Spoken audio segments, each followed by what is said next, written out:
Kalau berbicara HAM rasanya bolehlah kalau saya bilang the right man at the right place. Karena Anda berangkat dari aktivis HAM, pegiat HAM, sekarang didapuk untuk berada di pucuk pimpinan tertinggi lembaga hak asasi manusia, itu Menteri Hak Asasi Manusia. Kita akan berbincang nanti apa saja yang sudah dikerjakan dan juga apa yang akan dikerjakan ke depannya, serta beberapa pernyataan Anda belakangan yang cukup menarik perhatian publik. Ya, sesaat lagi ya. Silakan. Oke, Bang Pigai. Ya. Seperti yang saya bilang tadi, di awal Anda berangkat dari aktivis HAM, kemudian sekarang menjadi Menteri HAM. Ada perbedaan nggak? Kalau saya tahu Anda dari zaman dulu itu orangnya sangat kritis dan selalu muncul dengan kata-kata yang cukup keras ya untuk mengatasi HAM. Sekarang sudah di posisi ini, sudah di posisi tertinggi, apa yang akan Anda lakukan? Ya, baik. Yang pertama, saya bolehkan apa adanya ya. Saya seperti biasa Natalis. Saya dibesarkan di TV One juga ya. Bertahun-tahun, mungkin udah ratusan kali. Ya, kita juga alumni TV One ya. Jadi saya ucapkan terima kasih TV One sudah mengundang saya. Yang kedua, sebelum ditanya apa yang akan dilakukan, ya, yang paling menarik itu adalah mengapa Presiden mengadakan atau membentuk kementerian terpisah ya untuk hak asasi manusia, khusus sendiri dipisahkan. Ya, di Indonesia tidak, itu adalah salah satu yang mungkin legasi besar, yang monumental, yang mungkin akan ditinggalkan oleh Presiden Republik Indonesia Prabowo Subianto. Kenapa? Karena Kementerian Hak Asasi Manusia adalah titik pusat peradaban.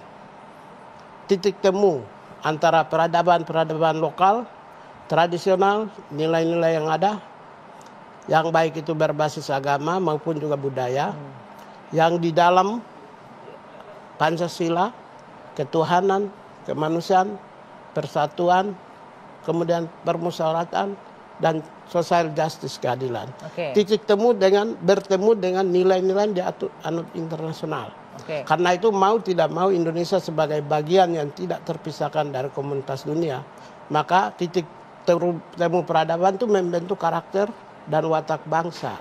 Sehingga kita bisa tunjukkan kepada dunia bahwa Indonesia adalah memiliki, kan salah satu ciri negara modern itu adalah membentuk karakter dan pemimpin yang lebih mengikuti irama dan dinamika kehidupan modern. Gitu. Oke, Bang Pigai, kita tahu nih di Indonesia ini kan banyak sekali permasalahan HAM. Bahkan yang paling baru, saya juga sempat menyimak pernyataan Anda di sosial media terkait dengan penyalahgunaan senjata api. Bahkan Anda katanya akan berkirim surat kepada Kapolri, kepada Panglima untuk mengatur penggunaan senjata api.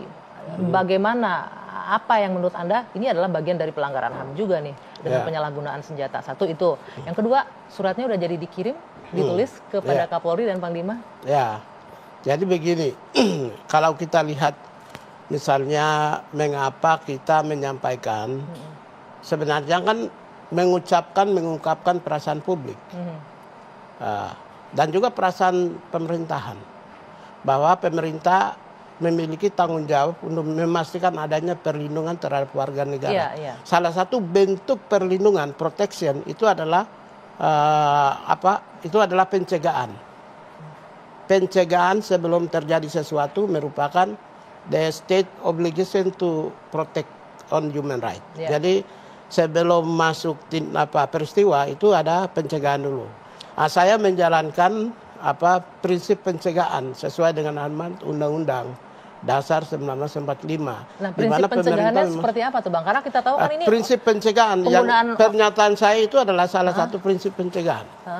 Pernyataan Anda itu ya kan saya pemerintah. Pemerintah memiliki state obligation to protect. Protect itu pencegahan. Ketika saya ungkapkan, menyampaikan tentang sebuah peristiwa yang berpotensi akan terjadinya terhilangnya right to life. Nyawa orang untuk hidup, hak untuk hidupnya tercabut. Kemudian misalnya tidak boleh melakukan tindakan kekerasan terhadap itu, mencabut nyawa atau membuat ketakutan warga negara atau instabilitas bangsa. Menciptakan teror. Teror, gitu ya. Yang peristiwa-peristiwa yang dilakukan di Amerika Serikat atau di negara lain. Hanya karena kesalahan penggunaan senjata menyebabkan rasa ketakutan dan terhilangnya nyawa dan kekerasan yang terjadi. Karena itulah saya membentengi jauh sebelum peristiwa itu terjadi. Itu satu. Yang kedua, saya mau sampaikan bahwa pemerintah sekarang sudah mencanangkan berbagai proyek-proyek prioritas nasional yang sifatnya populis untuk kepentingan rakyat. Makan siang gratis. Kemudian kita mau ingin mengembangkan usaha kegiatan-kegiatan berorientasi pada ketersediaan pangan dengan swasembada pangan, swasembada energi, hilirisasi, pendidikan, kesehatan, ekonomi.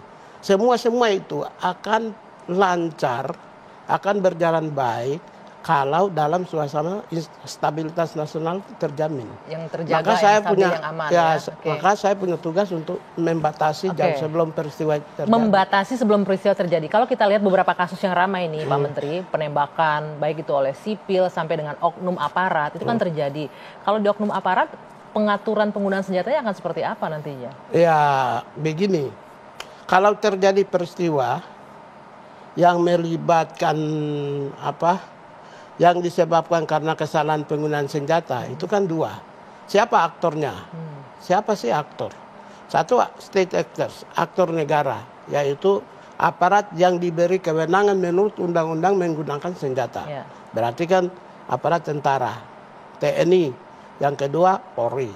Kemudian yang kedua, aparat orang-orang, aktor-aktor yang diizinkan oleh pihak yang berwenang untuk menggunakan senjata, yaitu sipil, kelompok sipil.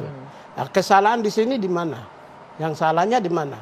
Kita hanya mengungkapkan bahwa ada kesalahan ketika penggunaan senjata menyebabkan adanya peristiwa kematian terhadap orang lain, penembakan di publik, di area-area publik. Kalau kita mau ingin aturan penggunaan senjata di Perserikatan Bangsa-Bangsa lebih strict loh. Tapi kan kita tidak boleh ngomong standar internasional. Kita pakai standar nasional aja Indonesia. Bahwa standar nasional itu adalah kita meminta mereka evaluasi, kontrol, penggunaan perizinan. Bentuk evaluasinya seperti apa tuh Bang bisa dilakukan?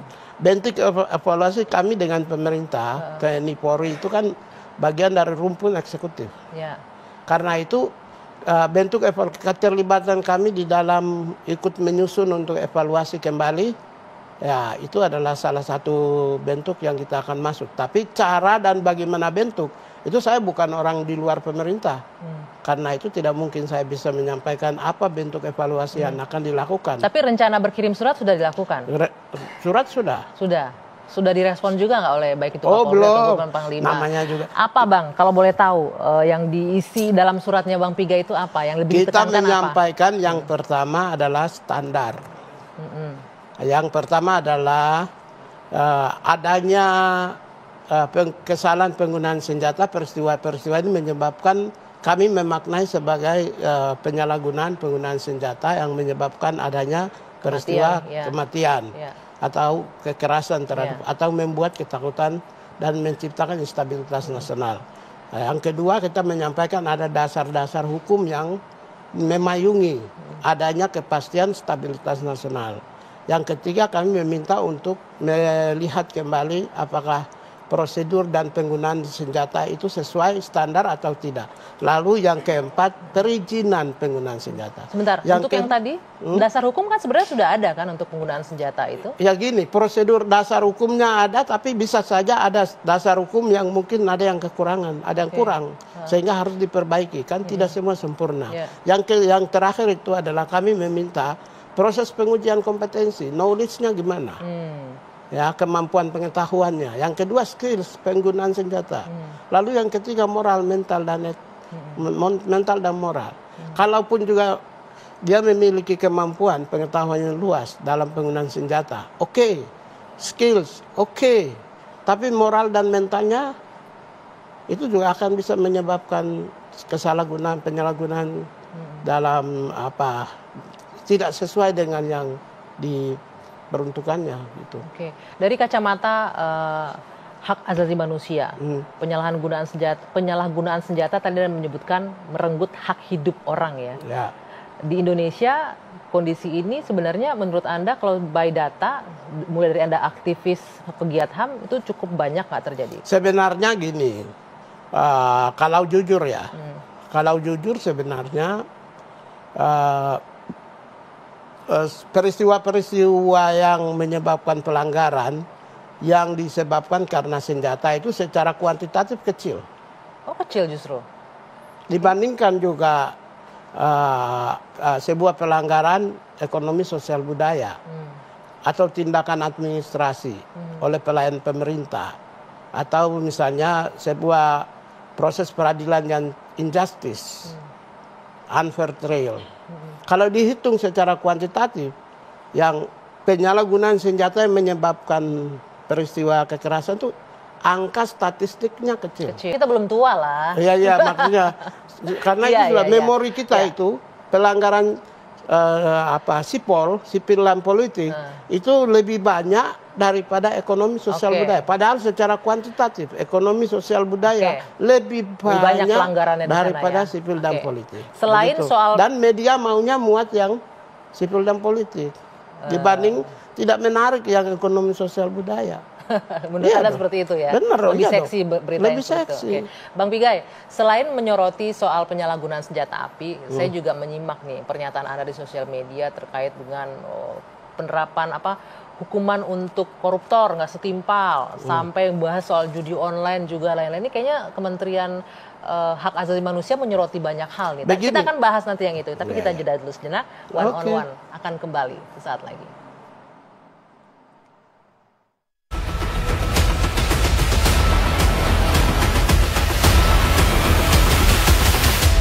Anda berangkat dari aktivis HAM, pegiat HAM, sekarang didapuk untuk berada di pucuk pimpinan tertinggi lembaga hak asasi manusia, itu Menteri Hak Asasi Manusia. Kita akan berbincang nanti apa saja yang sudah dikerjakan dan juga apa yang akan dikerjakan ke depannya, serta beberapa pernyataan Anda belakangan yang cukup menarik perhatian publik.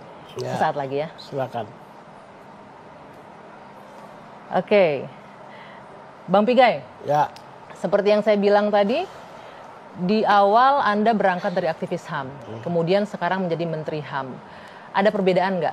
Kalau saya tahu Anda dari zaman dulu itu orangnya sangat kritis dan selalu muncul dengan kata-kata yang cukup keras ya untuk mengatasi HAM. Sekarang sudah di posisi ini, sudah di posisi tertinggi, apa yang akan Anda lakukan? Ya baik, yang pertama saya bolehkan apa adanya ya. Saya seperti biasa Natalis. Saya dibesarkan di TV One juga ya. Bertahun-tahun, mungkin udah ratusan kali.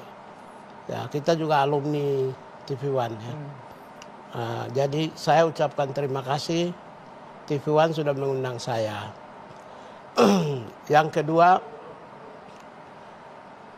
sebelum ditanya apa yang akan dilakukan, ya, yang paling menarik itu adalah mengapa Presiden mengadakan atau membentuk kementerian terpisah ya untuk hak asasi manusia, khusus sendiri dipisahkan. Ya, di Indonesia tidak. Itu adalah salah satu yang mungkin legasi besar, yang monumental, yang mungkin akan ditinggalkan oleh Presiden Republik Indonesia Prabowo Subianto. Kenapa? Karena Kementerian Hak Asasi Manusia adalah titik pusat peradaban, titik temu antara peradaban lokal, tradisional, nilai-nilai yang ada, yang baik itu berbasis agama maupun juga budaya, yang di dalam Pancasila, ketuhanan, kemanusiaan, persatuan, kemudian permusyawaratan, dan social justice, keadilan. Titik temu bertemu dengan nilai-nilai yang diatur internasional.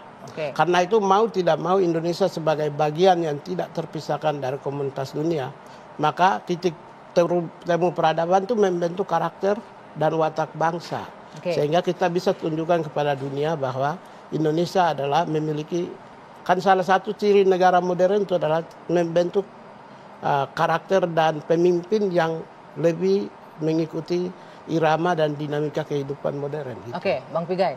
Kita tahu nih di Indonesia ini kan banyak sekali permasalahan HAM. Bahkan yang paling baru, saya juga sempat menyimak pernyataan Anda di sosial media terkait dengan penyalahgunaan senjata api. Bahkan Anda katanya akan berkirim surat kepada Kapolri, kepada Panglima untuk mengatur penggunaan senjata api. Bagaimana, apa yang menurut Anda ini adalah bagian dari pelanggaran HAM juga nih dengan penyalahgunaan senjata? Satu itu. Yang kedua, suratnya udah jadi dikirim, ditulis kepada Kapolri dan Panglima? Ya, jadi begini, kalau kita lihat misalnya mengapa kita menyampaikan, sebenarnya kan mengungkapkan perasaan publik dan juga perasaan pemerintahan, bahwa pemerintah memiliki tanggung jawab untuk memastikan adanya perlindungan terhadap warga negara. Salah satu bentuk perlindungan, protection, itu adalah itu adalah pencegahan. Pencegahan sebelum terjadi sesuatu merupakan the state obligation to protect on human right. Jadi sebelum masuk peristiwa itu ada pencegahan dulu. Saya menjalankan prinsip pencegahan sesuai dengan amanat Undang-Undang Dasar 1945. Nah, prinsip pencegahannya seperti apa tuh Bang? Karena kita tahu kan ini prinsip pencegahan yang pernyataan saya itu adalah salah satu prinsip pencegahan. Pernyataan Anda itu ya kan saya pemerintah. Pemerintah memiliki state obligation to protect.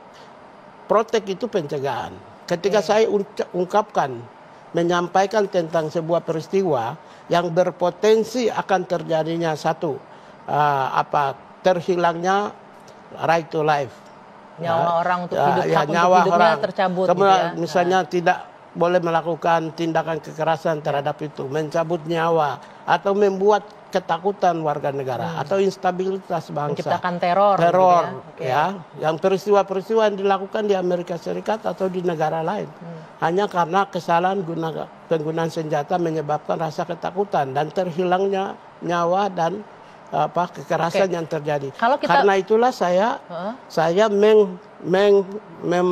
membentengi jauh sebelum peristiwa itu terjadi. Itu satu. Yang kedua, saya mau sampaikan bahwa pemerintah sekarang sudah mencanangkan berbagai proyek-proyek prioritas nasional yang sifatnya populis untuk kepentingan rakyat. Makan siang gratis. Kemudian kita ingin mengembangkan usaha kegiatan-kegiatan berorientasi pada ketersediaan pangan dengan swasembada pangan, swasembada energi, hilirisasi, pendidikan, kesehatan, ekonomi. Semua itu akan lancar, akan berjalan baik kalau dalam suasana stabilitas nasional terjamin. Yang terjaga. Ya, ini yang kita saksikan baru saja, ini pernyataannya Pak Presiden. Sampai Presiden itu menyebutkan ini ngerampok triliunan tapi hukumannya ini disorotin juga oleh Presiden, Pak Menteri. Saya juga ngikutin, Anda juga menyampaikan statement yang sama kalau tidak salah ya, terkait dengan hukuman terhadap koruptor yang lagi ramai kemarin, Harvey Muiz. Divonis 6,5 tahun, merugikan negara 300 triliun. Ya. Sampai se-concern itu. Ya kan. Apa yang buat Anda berat hati ini nggak adil kah? Anda menangkap apa dari masyarakat? Jadi gini, Bapak Presiden itu menangkap semacam ada perasaan di publik atas bahwa proses hukum ini menimbulkan adanya ketidakadilan. Ya, rasa keadilan publik tercederai di sini. Rasa keadilan publik tercederai. Oleh karena itulah sebenarnya prinsip dan konsistensi Pak Prabowo sebagai presiden dari awal sudah menyatakan bahwa tidak ada toleransi bagi para mereka yang mengambil uang rakyat secara tidak sah, yaitu mereka yang koruptor. Tidak ada toleransi. Hukuman harus setimpal dengan perbuatannya. Betul. Oleh karena itulah saya sebagai stafnya, pembantunya harus menerjemahkan irama dan integritas dan konsistensi presiden di dalam memberantas kejahatan korupsi di Republik Indonesia. Bahkan saya kan bidang hak asasi manusia. Korupsi itu salah satu tindakan spesifik crime. Spesifik crime yang dimaksud itu adalah pelanggaran hak asasi. Termasuk juga pelanggaran hak asasi. Boleh. Korupsi ini. Korupsi menyebabkan apa? Korupsi itu menyebabkan banyak orang menganggur. Terutama yang terkait dengan kemiskinan, kebodohan, ketertinggalan, berbagai aspek memang terhenti. Hak orang untuk mendapat pendidikan jadi terhambat, mendapatkan akses pekerjaan jadi terhambat. Iya. Di situ pelanggaran HAM-nya menurut Anda? Sudah. Jadi secara tidak langsung menyebabkan pelanggaran-pelanggaran di bidang ekonomi, sosial, dan budaya. Oleh karena itulah sebagai staf, saya menyatakan staf dari Presiden, saya menerjemahkan pikiran dan perasaannya, kegelisahan Presiden. Kegelisahan Presiden? Bahwa ingat, kegelisahan Presiden, pemerintah itu tetap dalam koridor penghormatan terhadap proses hukum yang berlangsung. Nah, ini yang baru saya mau tanya. Ini betul, Bang Pigai. Tidak bisa diintervensi. Ya, sebentar, Bang Pigai. Ini yang mau saya tanya nih. Tadi kan Presiden menangkap ini kegelisahan Presiden. Tapi banyak juga yang berkomentar bahwa jangan sampai nih melewati batas intervensi hukum jatuhnya kan ini intervensi putusan hakim gitu kan. Ada juga yang beranggapan seperti kan itu. Saya sudah menyatakan bahwa apa yang keputusan hakim merupakan independen. Sudah, kita menghormati dong. Tapi bahwa kami punya jaksa. Bandinglah dengan kami punya kewenangan otoritas. Jaksa memiliki independensi. Jaksa adalah rumpun eksekutif. Dia punya kewenangan menggunakan kewenangan menurut undang-undang untuk melakukan banding. Supaya apa? Kok sekarang pemerintah sekarang kok bersama rakyat? Apa yang salah? Bukan bentuk intervensi ya, ini lebih menangkap keresahan dan kegelisahan masyarakat terhadap toh kita sudah bilang jelas 100%. Pemerintah menghormati keputusan hakim. Hakim sudah, kami tahu integritasnya, kami tahu profesionalismenya, kami tahu transparansi, objektif, imparsialitas hakim, kami tahu sudah pasti 100. Tapi kan kami punya instrumen, kejaksaan, boleh dong. Kewenangan otoritas ada pada kami, mereka melakukan kewenangan kejaksaan untuk melakukan banding. Bang Pigai, tadi Anda bilang tahu kapasitas hakim, tahu track recordnya, tahu integritas hakim. Tapi di satu sisi kan wajar rasanya jika publik akhirnya merasa ada kecurigaan kan, ini kok vonisnya terlalu jauh nih dari tuntutan. Ya kan itu yang kita ungkapkan. Kita ungkapkan. Persoalan setelah jaksa banding, kemudian nanti menghasilkan proses peradilan di keputusan terakhir yang sifatnya banding, mengikat, menghasilkan sebuah proses hukum seperti apa. Justice system, criminal justice system, ada yang menuduh, ada yang mempertahankan tuduhan, ada yang menilai.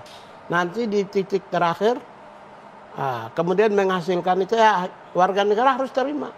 Tapi bahwa ini dalam rangka proses perjuangan ini mencari keadilan, kita juga ikut harus menghormati harus juga dong, proses kita itu ya. Juga. Ya.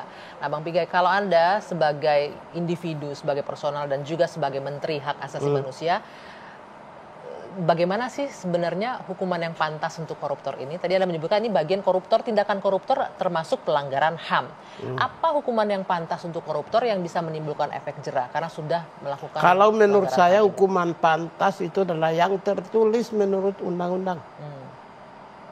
Hukuman yang tertulis menurut undang-undang KUHP. Yang tertulis menurut undang-undang sesuai dengan perbuatan. Setimpal dengan perbuatan, itu hukuman yang pantas. Hukuman yang di luar dari hukuman itu adalah misalnya ultimum. Ultimum itu sudah melampaui di luar itu. Ya, proses ultimum kan misalnya kan Anda mungkin menginginkan sesuatu yang lebih dari hukuman itu.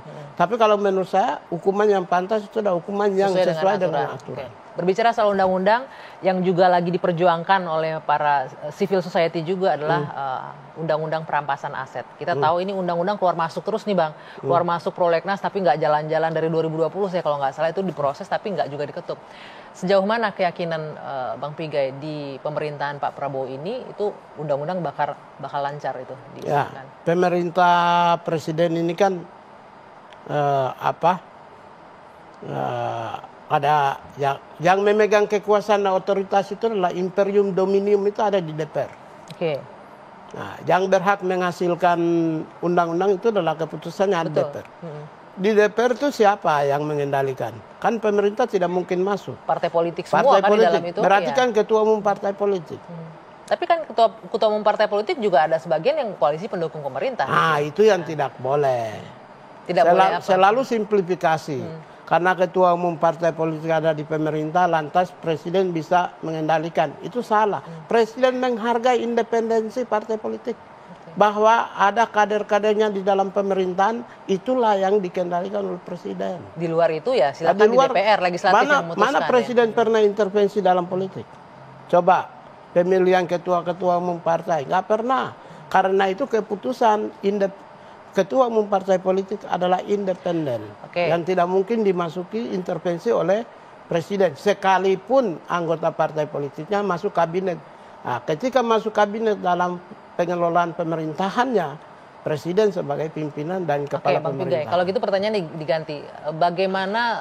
Kenapa ganti pertanyaan? Enggak. Saya masih penasaran. Menurut Anda, apakah dengan undang-undang perampasan aset ini bisa memberikan efek jera? Memang ada undang-undang di Republik ini yang bisa memberikan efek jera? Enggak ada menurut Anda undang-undang dan hukuman di negeri ini yang bisa memberikan efek jera. Kita bicara untuk kasus korupsi ya. Tidak ada menurut Anda. Kalau menurut saya sepanjang manusianya tidak berubah mindset. Jadi otak kriminal, otak perampok tidak berubah. Karakter moral dan mental. Dirinya, individunya. Jadi PR-nya sekarang di manusianya dong. Mindset. Makanya kami Kementerian HAM melakukan mainstreaming, transformasi HAM, transformasi pikiran dari masa lalu yang agak sedikit berbeda, tidak mampu menghormati orang, merampok dan merampas hak orang, merampok dan merampas properti orang. Bagaimana berubah, menghargai bahwa itu hak kamu, itu milik orang lain dan milik pribadi. Nah, itu kita sudah mulai melakukan perubahan-perubahan, baik di instansi pemerintah, instansi non pemerintah, baik itu vertikal maupun horizontal, dan juga kepada masyarakat. Kalau gitu Pak Menteri, ada nggak jaminan yang bisa Anda berikan di kementerian Anda praktek korupsi ini nggak akan terjadi? Apa yang akan dilakukan untuk memonitor dan mengawasi itu? Pertanyaannya menarik. Sayangnya saya bukan ketua KPK, bukan... Enggak, kita nggak bicara dari luar, dari internal Kementerian Hak Asasi Manusia. Apa yang akan dilakukan untuk menjamin bahwa ini anak buah saya, tim saya nggak boleh nih ada yang terlibat kasus korupsi gitu. Oh, saya sudah lakukan pertama ketika saya masuk. Saya sudah instruksikan, tertulis ya, instruksinya ada, boleh saya kasih. Menginstruksikan seluruh jajaran saya untuk tidak boleh judi online. Yang kedua, saya bikin pelantikan pejabat di kantor saya. Ada 2 fakta integritas. Apa saja? 1 fakta integritas dengan saya pribadi. Secara personal, dengan Pak Menterinya personal, Agar tidak boleh kasih saya uang. Niat aja nggak usah. Sampai harus dibikin fakta, artinya ada dengan juga pribadi fakta. Saya. Iya, sampai harus dibikin fakta. Itu yang kedua. Artinya ada fakta yang selama ini bahwa ada yang ngasih menteri dong? Nggak ada fakta menggosip di Republik, masa kamu nggak tahu. Gosip-gosip aja itu berarti? Bukan di YouTube, di video-video YouTube. Coba ada lihat. Ya? Ada yang jual beli jabatan, ada. Coba cek aja di Google, bukan nggak? Ada nggak? Zaman lalu ya, masa lalu ya. Dan sekarang ada jamin di kementerian Anda nggak akan ada yang kayak gitu? Dengan pribadi saya, fakta integritas sudah tanda tangan. Paling tidak eselon 1. Yang kedua, semua pejabat saya kan sudah lantik semua, eselon 1, 2, 3, 4 semua selesai. Ya. Yang kedua, fakta integritas tadi saya sudah tanda tangan semua, hampir sekitar berapa puluhan. Semua dengan staf, semua pejabat yang saya lantik. Minimal itulah yang bisa saya lakukan. Tapi kalau lebih dari itu, bagaimana memberantas korupsi?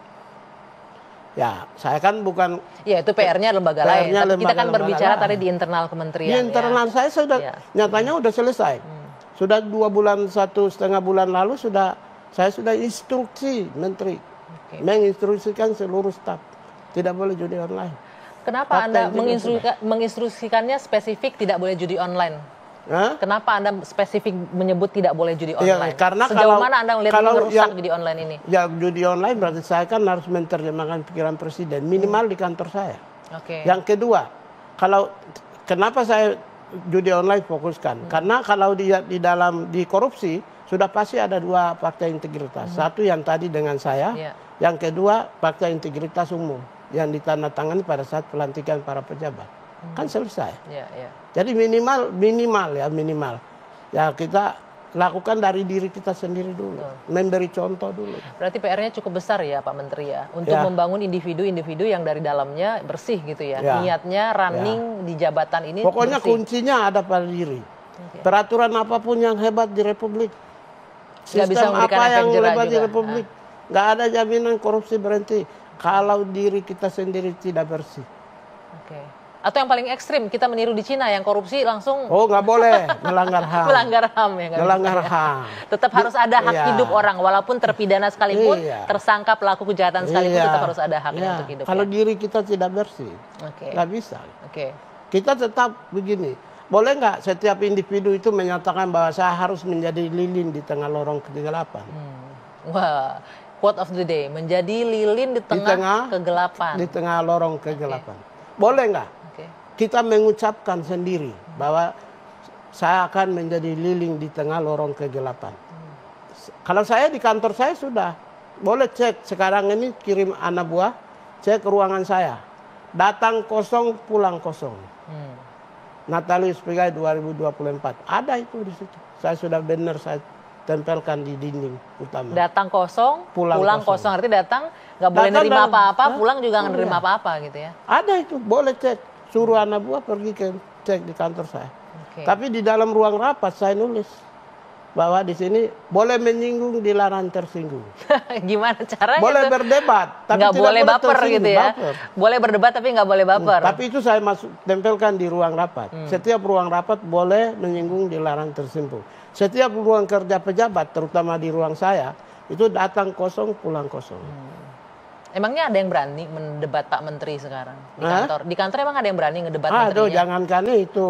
Ada? Waduh, memang Pigai tidak boleh diperdebatkan. Jadi sangat egaliter ya, terbuka untuk diskusi. Masa dia nggak tahu saya. Kalau tidak berdebat, itu kita pusing kita. Sehingga kita menciptakan sebuah perdebatan. Misalnya mencari sesuatu yang perdebatan yang konstruktif ya tentunya ya. Iya dong, itu boleh dong. Bang Pigai, ini memang menteri itu apa sih? Menteri itu pelayan.